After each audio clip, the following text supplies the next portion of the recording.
ஏங்க இந்த 3 மிஸ்டேக் பண்ணினா உங்க சிபில் ஸ்கோர் 250க்கு மேலே இருந்தா கூட பேங்க் உங்க லோனை ரிஜெக்ட் பண்ணிடுவாங்க. நான் கபிலா ஷோ கட்டுறியா? ஆமா தலைவா, கண்டிப்பா ரிஜெக்ட் பண்ணிடுவாங்க. வாங்க பார்க்கலாம். உங்க சிபில் ஸ்கோர் 750 இருக்கா? அப்பனா லோன் கண்டிப்பா அப்ரூவல் ஆகும்னு மட்டும் நினைக்காதீங்க. இந்த வீடியோவை ஸ்கிப் பண்ணினா இந்த லோன் ரிஜெக்ட் ஆனதுக்கு நீங்க தான் ரீசன் ஆயிடுவீங்க. இந்த வீடியோவை எண்டு வரைக்கும் பாருங்க. நம்ம சேனலை சப்ஸ்கிரைப் பண்ணலன்னா கண்டிப்பா நம்ம சேனலை சப்ஸ்கிரைப் பண்ணிட்டு பாருங்க. நோட்டிஃபிகேஷனை ஆளில் போட்டு வைங்க. அப்போ தான் நம்ம இந்த மாதிரி யூஸ்ஃபுல்லான வீடியோ போடுறோம். இந்த வீடியோலாம் உங்களுக்கு நோட்டிஃபிகேஷனில் உங்களுக்கு வந்துடும். அதனால கண்டிப்பாக நம்ம சேனலை சப்ஸ்கிரைப் பண்ணுங்க. வாங்க மிஸ்டேக் நம்பர் 1 பார்ப்போம். சேலரிக்கு அதிகமான இஎம்ஐ.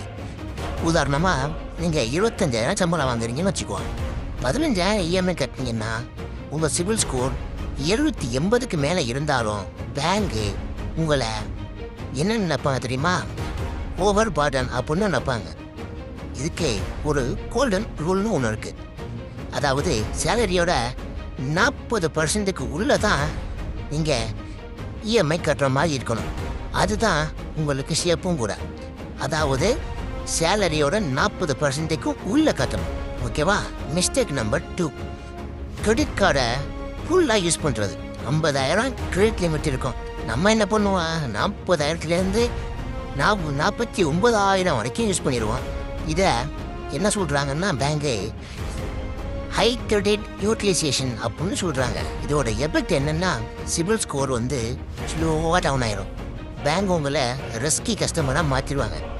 இதுக்கு ஒரு பெஸ்ட் பண்ணா என்னென்னா நீங்கள் 30% மட்டும் யூஸ் பண்ணுங்கள். லிமிட்டில் இருந்து 30% யூஸ் பண்ணுங்கள். அதாவது 50,000 லிமிட் இருக்கா, 15,000 மட்டும் யூஸ் பண்ணுங்க. இந்த மாதிரி யூஸ் பண்ணுறதுனால உங்களோட சிபில் ஸ்கோர் எந்த ஒரு டேமேஜும் ஆகாது. வாங்க மிஸ்டேக் நம்பர் 3 பார்க்கலாம். Too many loan.